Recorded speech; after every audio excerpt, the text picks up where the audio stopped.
Welcome back to the deep dive. So we're doing something a little bit different today. Normally, we take a big topic, we strip it down to the studs, and we kind of rebuild it so you can see how it all works. Right. Today, we're doing that with a person, or maybe more accurately, a phenomenon. Because if you were alive and breathing and had a pulse between, say, 2012 and 2014, you just couldn't escape this name. No, you... We are talking about Jonathan Paul Manziel. Johnny Football. The one and only. And I really want to start with that nickname because it wasn't just something fans were yelling from the stands. He actually filed for the trademark for Johnny Football in 2013. While he was still playing in college. An amateur. An amateur athlete. That level of, self-awareness or hubris, depending on how you look at it. Yeah. It just perfectly sets the stage for everything we're about to get into. It absolutely does. It's the perfect entry point. Yeah. Because when you look at the stack of sources we've got here, the biographies, the police reports, the scouting analytics, even the CFL contract disputes, you realize pretty fast this is not just a sports story. No. It's a tragedy, really, in the classical sense of the word. It's this Shakespearean arc of a truly meteoric rise and then a really, really complex and turbulent fall. And I think for a lot of people, the memory of Manziel it's almost a caricature, right? Mm. It's the money sign hand gesture. Right. It's the mugshot. It's the videos of him partying. But when you dig into the research, the gap between that Johnny Football character and the actual human being living through it all it's just massive. And that's really the mission today. We're not here to just, read his Wikipedia page out loud. We have to treat this as a genuine case study. We need to look at the evolution of the dual threat quarterback and the specific mechanics of that air raid offense that basically turned him into a god at Texas A&M. Yeah. And then you have the collision of that with what we now know were undiagnosed mental health issues, all happening in the very first era of viral social media stardom. It was the absolute perfect storm. He was arguably the first true superstar of the Instagram era in college football. No question. But before all that, before the fame, before the Heisman Trophy, we have to go back. We have to go to Texas, specifically Tyler, Texas, where he was born in 1992, and then Kerrville, where he really grew up. And the family context here is, I think, really crucial. This was not a rags to riches story, at least not in a financial sense. The Manziel family, they had resources. They had a history in the Texas oil fields. Right. But culturally, it's a fascinating mix. His dad's side of the family has this great-great-grandfather who immigrated from Lebanon all the way back in 1907. So you have a Lebanese immigrant who settles first in Louisiana, and then the family makes its way to Texas. And then on his mom's side, you've got Italian descent. So you have this very rich, passionate cultural heritage just bubbling up right in the middle of Texas football country. Exactly. And growing up, all the sources emphasize this. He was not just some football robot who was created in a lab. He played everything. Baseball, basketball, golf. He was that kid in the neighborhood who was just, annoyingly good at any sport that involved a ball. I feel like every elite quarterback has that kind of backstory. But with Manziel, it felt almost frantic. Yeah. Like he had to be doing something all the time. At Tebby High School, he focused on baseball and football. And we really need to pause on TV High. Because the stats he put up there, I was reading through the game logs, and it honestly looks like a glitch in a video game. It really, really does. Okay, so just look at his junior year. He finally wins the starting job. He throws for nearly 3,000 yards. Okay, solid. That's a great high school season. A great season, yeah. But then on top of that, he rushes for over 1,500 yards. And in total, he accounts for 55 touchdowns. In one season. In one high school season. But then he apparently decides that's not good enough. Apparently not. So senior year comes around. He completes 228 passes for over 3,600 yards, 45 passing touchdowns. Which, on its own, that line would make you a blue-chip 5-star recruit, no question. Right. But then he runs for another 1,674 yards and 30 rushing touchdowns. So that's, 75 touchdowns just from the quarterback position? And he wasn't even done. He caught a touchdown pass on some trick play, and he returned a kickoff for a touchdown. So that's 77 combined touchdowns in a single high school season. Wow. Just to put that into perspective for you, there are entire high school teams, entire programs that do not score 77 touchdowns in a 3 or 4 year span. Manziel did it in, 4 months? It's absurd. And the style. Yeah. He wasn't a drop-back passer. The sports writers at the time were already, losing their minds trying to describe him. They were comparing him to Brett Favre for that gunslinger mentality. Yeah. Michael Vick for the raw speed, and Drew Brees for the height or, the lack of it. And that improvisation is so key. In high school football, structure and discipline usually win. But Manziel's game was pure chaos. He introduced chaos theory to Friday Night Lights. And it worked. He was the National High School Senior Athlete of the Year. He was the only quarterback in the entire country named a parade All-American. He had achieved this folk hero status before he ever even stepped on a college campus. Which brings us to the whole recruitment saga. Because with numbers like that and that kind of folk hero reputation, you assume he can go play anywhere he wants. Anywhere. And he had offers: Baylor, Stanford, Colorado State.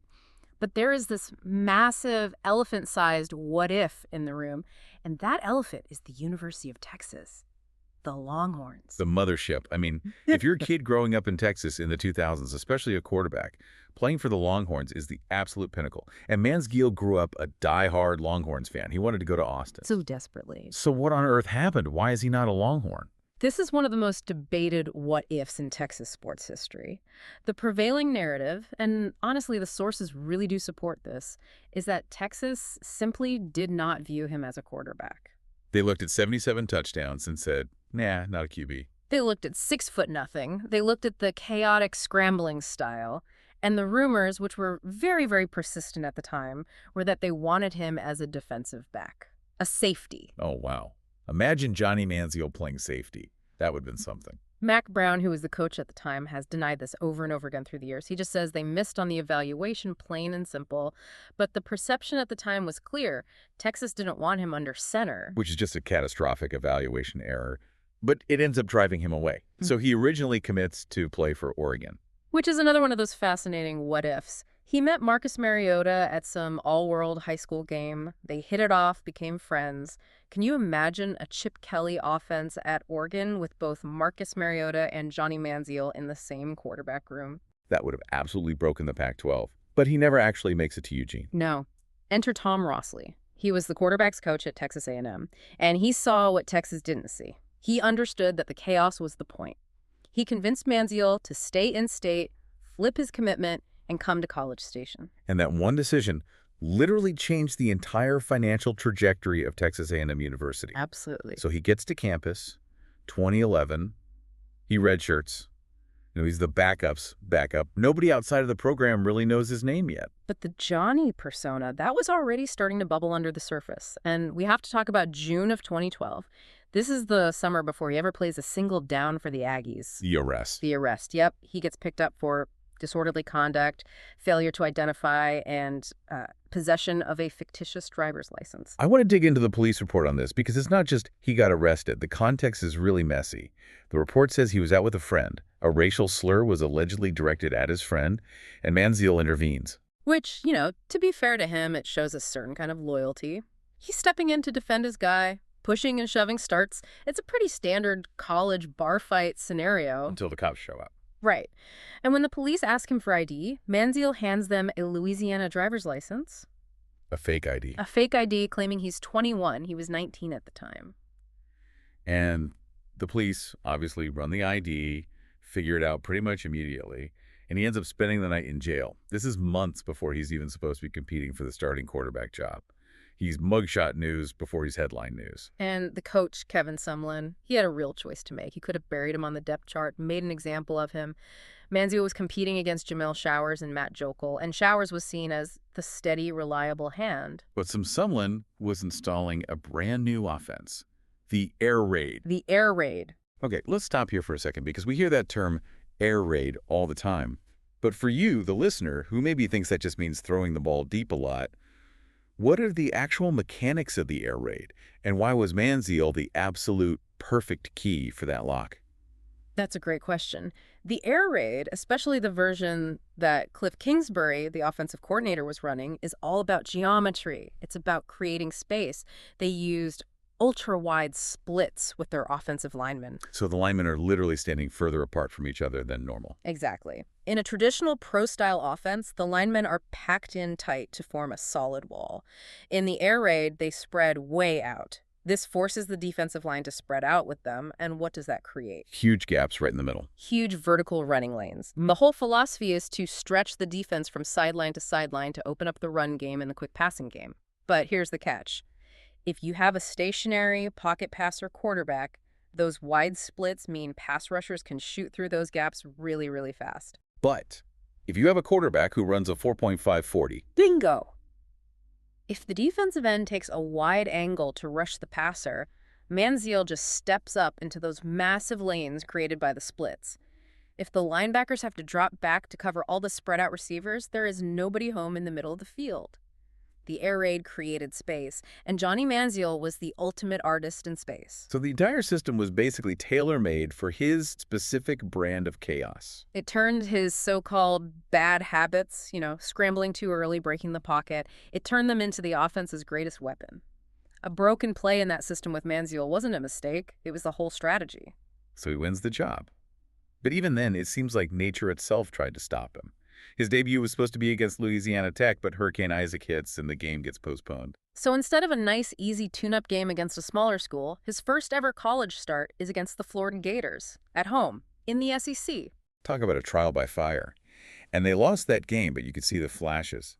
But the real explosion, the day the world really learned his name, was September 29, 2012, against Arkansas. This is the day Johnny Football was born. He put up 557 yards of total offense. Let's just pause on that number for a second.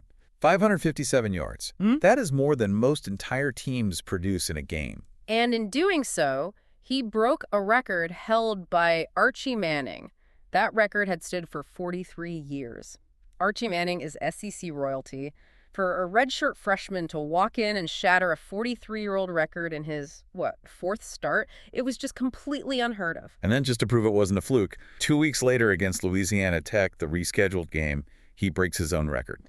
576 yards, it was video game stuff. He was averaging nearly 600 yards of offense all by himself. But the critics, they were still saying, okay, sure, but it's Arkansas, it's Louisiana Tech. Wait till he plays a real defense. Wait till he plays Alabama. November 10th, 2012, in Tuscaloosa. Bryant-Denny Stadium. The Alabama Crimson Tide, ranked #1 in the country, coached by Nick Saban. This is the Goliath of college football. It is the Death Star. And Saban's entire defensive philosophy is built on one principle.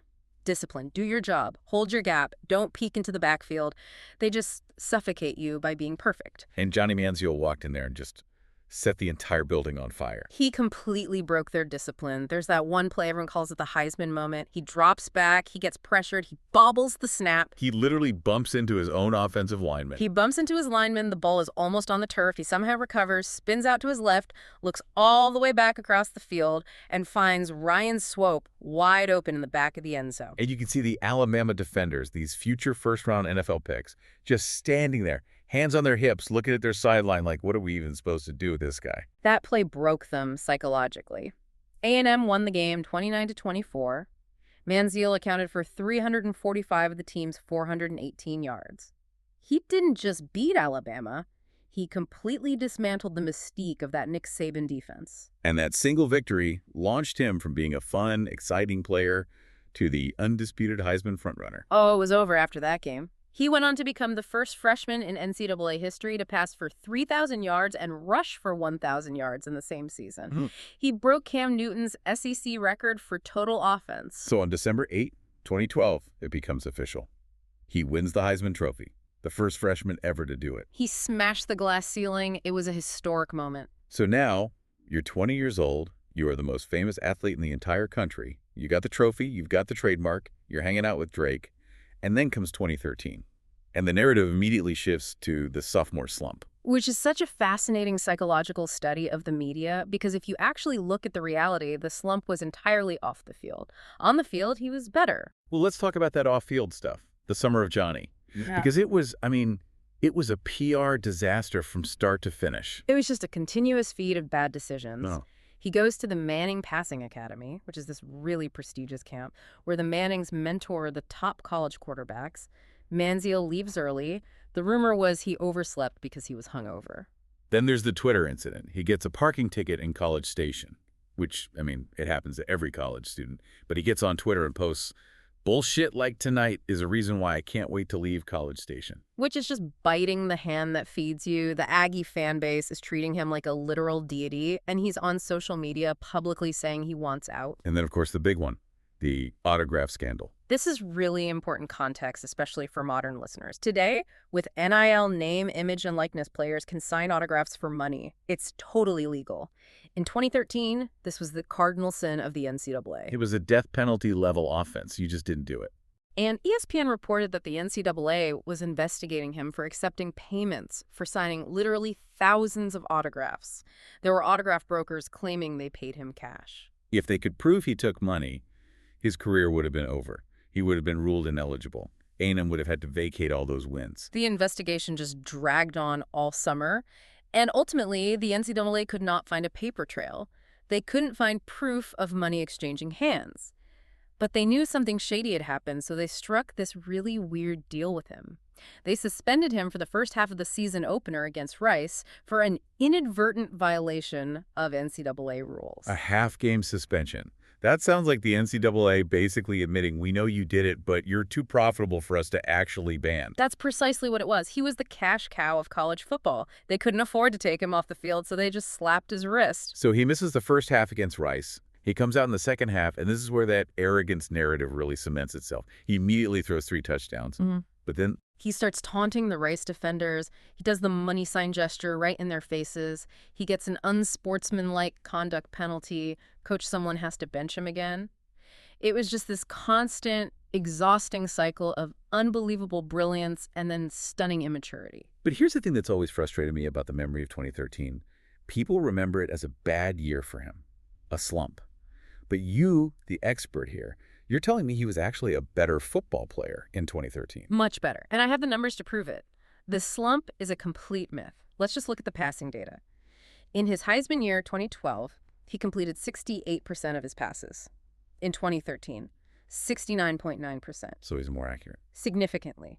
Passing yards went up from 3,700 to over 4,100. Passing touchdowns, he threw 26 his freshman year. He threw 37 his sophomore year. And that is a massive jump, 11 more touchdowns. His passer rating went up by nearly 20 points. You could see on tape he was reading defenses better. He was staying in the pocket a little longer. He was evolving from just a runner into a true quarterback. So why do we collectively remember it as a failure? Because the team lost 4 games that year, and the defense was historically bad. I mean, truly awful. They were giving up huge point totals week after week. Manziel was basically having to score 40 points a game just to keep them in it, and they were still losing. And there was the rematch against Alabama. They lost that game 49-42. A loss. But look at Manziel's stat line in that loss. 464 passing yards, 5 touchdowns. He put up better numbers in the loss to Alabama than he did in the famous win the year before. He dragged that team kicking and screaming as far as he possibly could. But the narrative was already set. He was uncontrollable. He was a distraction. And that brings us to the 2014 NFL Draft. He declares early, and the scouting community just split right down the middle on him. It was absolute civil war in the war rooms. On one side, you had the analytics guys and the old school scouts. They looked at his height. He measured just under 6 feet tall at the NFL Combine. And his hand size was a big deal too, right? He actually had huge hands, which was a plus for him, but the height was a major red flag. Historically, quarterbacks under 6 feet just did not succeed in the NFL. But even more than the size, it was the clean pocket metric. Explain what that means. Scouts look at how a quarterback performs when everything around him is perfect, when the line blocks well and he has a clean pocket to step up into. Manziel hated the clean pocket. He would bail out of perfectly clean pockets to run around and improvise. Which worked in college. In the SEC, he could outrun most defensive ends. In the NFL, defensive ends run 4.640s. You cannot outrun J.J. Watt. At some point, you have to learn to stand in there and throw from the pocket. So the scouts saw bad habits, but the owners, the marketing department. They saw dollar signs, they saw ticket sales, they saw jersey sales, they saw pure, unadulterated excitement. He didn't throw at the Combine, but he threw at his pro day. And he did something really weird. He wore pads. Quarterbacks never, ever wear shoulder pads and a helmet at a pro day. It's always shorts and a T-shirt. Manziel put on the full gear, and it was a statement. He was saying, I am a football player, not a track athlete. And he put on a clinic. Completed 64 of 66 passes. But then draft day comes, and the slide begins. The Jacksonville Jaguars pass on him, the Oakland Raiders pass, the Dallas Cowboys, and you know Jerry Jones, who loves the star, Yeah. they pass on him and take Zach Martin, an offensive lineman. That must have absolutely killed Jerry to do. It was the right football move, but you know it was agonizing for him. So Manziel is just sitting there in the green room, the camera's on him, looking more and more miserable, and then he pulls out his phone. The text message. He texts Dowell Lawgaines, who was the quarterback coach for the Cleveland Browns, and the text message read, "I wish you guys would come get me. Hurry up and draft me because I want to be there. I want to wreck this lead together." I want to wreck this league. Lawgaines shows the text to the head coach, Mike Pettine, and the owner, Jimmy Haslam. And Haslam loved it. He basically forced the front office's hand. They traded up and took him with the 22nd pick. Cleveland. Of all places, the graveyard of quarterbacks. The worst possible landing spot for him. A franchise with zero stability, a roster with holes everywhere, and a media market that was absolutely desperate for a savior. And the wrecking started almost immediately, but he ended up wrecking all the wrong things. It was a complete disaster from day one. There were reports he didn't know the playbook. He was seen partying all the time. In a nationally televised preseason game, he gets fined $12,000 for flipping the middle finger at the Washington Redskins bench. Which just screams, I am not ready for this level of professional scrutiny. Not at all. And then he couldn't even beat out Brian Hoyer for the starting job. Just think about that for a second. The Heisman Trophy winner, Johnny Football, couldn't beat out a career journeyman. And when he finally got his first start, Week 15 against Cincinnati. It was one of the worst NFL debuts in recent memory. A 30-0 loss. He completed 10 passes, threw 2 interceptions. He just looked small. He looked confused. The Bengals defense treated him like a high school player. And the locker room turned on him. I found these quotes after the season from anonymous teammates. One of them called his rookie year a 100% joke. Another flat out questioned his work ethic and commitment. In the NFL, you can be eccentric if you win. If you're eccentric and you lose, you're a cancer in the locker room. So 2015 comes around. He tries to hit the reset button. He checks into a treatment facility in February for unspecified reasons. Which was really the first public acknowledgement from his camp that something deeper was wrong here. He comes back. He actually wins the starting job for a bit. He beats the Titans and Marcus Mariota. A little full circle moment there. He even throws for 370 yards against the Steelers. There were glimmers of hope. The talent was absolutely there. That's the most frustrating part of this whole story. He could make all the throws, he had the physical gifts, but he just couldn't maintain the lifestyle required to be a professional quarterback. And then came the bye week. This was the end of the line in Cleveland. He promised the coaches he was going to stay in Cleveland, rest up, watch film, and then, of course, videos pop up on Instagram of him partying in Texas. And he tried to lie about it, right? He tried to get his friends to lie for him, to say the videos were old. The team found out almost immediately. They demoted him all the way down to third string. And the final act of his Browns career is just, it's absurd. It's the Billy Vegas story. Right. The final game of the 2015 season, he's in the concussion protocol, so he's not playing. But he is required to be at the team facility for a checkup with the team doctor on Sunday morning. He's a no-show. And where was he? Reports placed him in Las Vegas. And not just in Vegas. Whoa. The report from USA Today and others was that he was wearing a blonde wig, a fake mustache, and glasses. And he was introducing himself to people as Billy. He went full spy novel disguise to go party in Vegas while his team was playing his final game. It sounds funny on the surface, but it's actually incredibly sad when you think about it. It shows a complete and total detachment from reality and responsibility. The Browns were done with him after that. And this is really where the story shifts. 2016 wasn't about football at all. It was about survival. We enter the spiral. January 2016, his marketing agency drops him. Then the domestic violence allegations surface involving his ex-girlfriend, Colleen Crowley. And we need to handle this carefully, but we can't gloss over it. The allegations were extremely severe. They were. The Dallas Police Department investigated claims that he forced her into a car, hit her, dragged her by the hair, and threatened to kill not only her but himself as well. A grand jury indicted him for misdemeanor assault. This is rock bottom. He's released by the Browns. His own agent, Eric Burkhart, who had stuck by him through everything, finally cuts ties. And then his father, Paul Manziel, gives this interview to ESPN. And this quote, "It just stops you cold." Yeah, read it. Paul Manziel said, and I'm quoting here, "He's a druggie.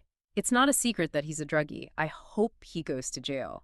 I mean, that would be the best place for him. If I have to bury him, I'll bury him." A father saying, if I have to bury him, I'll bury him. I mean, that just removes all the fun and the myth from the Johnny football story. At that point, we were watching a family prepare for a funeral. It was a full-blown crisis. His own attorney accidentally texted a reporter at the Associated Press expressing concerns about Manziel's ability to stay clean and mentioning a $1,000 receipt from a drug paraphernalia store. Just a total mess. Yeah. He eventually reached a plea agreement, a dismissal deal that involved anger management and counseling. The NFL officially suspended him for 4 games, but it didn't matter. He was radioactive. No team would touch him. But that football itch, it didn't go away, and when the NFL door is locked and bolted, there's usually one window left open, and that's Canada. The CFL. Okay, so now we're in segment 6. I think a lot of Americans kind of assume the CFL is just NFL light, but it's a very different game, and the rules really, really mattered for Manziel. Hugely different. The field is wider and longer. There are 12 players on each side, but the single biggest difference, 3 downs. You only get 3 downs to make 10 yards. Which means you absolutely cannot waste a down. In the NFL, on first down, you can take a sack or throw an incompletion, and you still have 2 more shots. In the CFL, if you take a sack on first down, it's second and long, and you're basically forced into a passing situation. It requires extreme efficiency and very quick decision-making. 2 things that Manziel always struggled with. Precisely. And then there was all the drama with the negotiation list. The Hamilton Tiger Cats held his exclusive rights. His agent was publicly demanding starting quarterback money around $500,000, which is a massive salary for the CFL. He gets the deal, but then he immediately gets traded to Montreal. Yeah. And he gets his first start on August 3, 2018. And it's against his old team, Hamilton. It was an absolute catastrophe. He looked completely lost out there. The wider field, the extra defender, the defensive schemes just confused him. He threw 4 interceptions in the first half alone. 4 picks and a half. Wow. Hamilton won the game 50-11. He did settle down a little as the season went on, but he never dominated. He couldn't just out-athlete people on that wide field because everybody in the CFL is fast too. And then he got banned. Not just cut. Banned from the entire league. This is a really crucial detail that ties directly back to the mental health aspect of the story. The CFL had put a clause in his contract that required him to attend mandatory therapy sessions and submit to lithium testing to ensure he was taking his medication. So the league knew he was a risk, and they tried to put some guardrails in place. And he missed the meetings. He violated the terms of the agreement. So the CFL ripped up his contract and barred him from the league for life. From there, it's just this slow slide into the more obscure football leagues. The AAF, the Alliance of American Football, he played for the Memphis Express. Played 2 games, got a concussion trying to make a tackle after he threw an interception, and then the entire league folded 3 days later because they ran out of money. And finally, fan-controlled football. Zappers. Which is barely even football at that point. It's entertainment. He was mic'd up during games. He was seen smoking vape pens on the sideline. He pretty much admitted he was just doing it out of boredom. It felt like a sad parody of his own career. But in 2018, right in the middle of that CFL saga, he did do something genuinely brave. He gave an interview where he finally put a name to all of this erratic behavior. Bipolar disorder. He revealed that he had been diagnosed with bipolar disorder and had been self-medicating his symptoms with alcohol for years. And when you take that diagnosis and you overlay it on the timeline we've just discussed, the incredible highs, the devastating lows, the wreck the lead text message, the Billy Vegas incident, it all starts to look very different. And stops looking like just arrogance, and it starts looking a lot more like mania. Exactly. The grandiosity, the impulsivity, the extreme risk-taking, those aren't just personality flaws. Those are clinical symptoms of the disorder. We were all cheering for Johnny Football, the character, but we were actually watching a young man in the throes of a manic episode broadcast on national television every single Saturday. It really raises the question, could he have succeeded in the NFL if he had been diagnosed and treated earlier? Or was his style of play just destined to fail in the pros? Regardless. And that's the ultimate debate, isn't it? Physically. Just look at Kyler Murray, another Texas A&M transfer, won a Heisman, went #1 overall in the draft. He's 5'10", he scrambles. He plays a very similar style to Manziel, but he's had success. So the he's too small argument doesn't really hold water anymore? No, not at all. Manziel had all the physical tools. The NFL literally changed to fit his style of play right as he was flaming out of it. If he had the mental stability and the professional work ethic of a Kyler Murray or a Russell Wilson, there is absolutely no reason he couldn't have been a Pro Bowl quarterback. And that's the real tragedy of it. The timing was right, the talent was there, but the person just wasn't ready. He became a victim of his own persona. The Johnny Football mask completely ate the man alive. So as we wrap up this deep dive, I just want to leave you, the listener, with a final thought. We love the stats, we love the Heisman moments, we love the highlight reels, but so often the very things that make a player electric, the chaos, the unpredictability, the improvisation, are the exact same things that make their lives unmanageable off the field. We demand entertainment, but we very rarely ask what the cost of that entertainment is to the entertainer. Was Johnny Manziel a bust? In the NFL, yes, without a doubt. But as a story, he might just be the most important cautionary tale in modern sports history. Sometimes the deepest dives show us that the stats on the page never ever tell the whole story of the person inside the jersey. Well said. Thanks for listening. We'll see you on the next deep dive.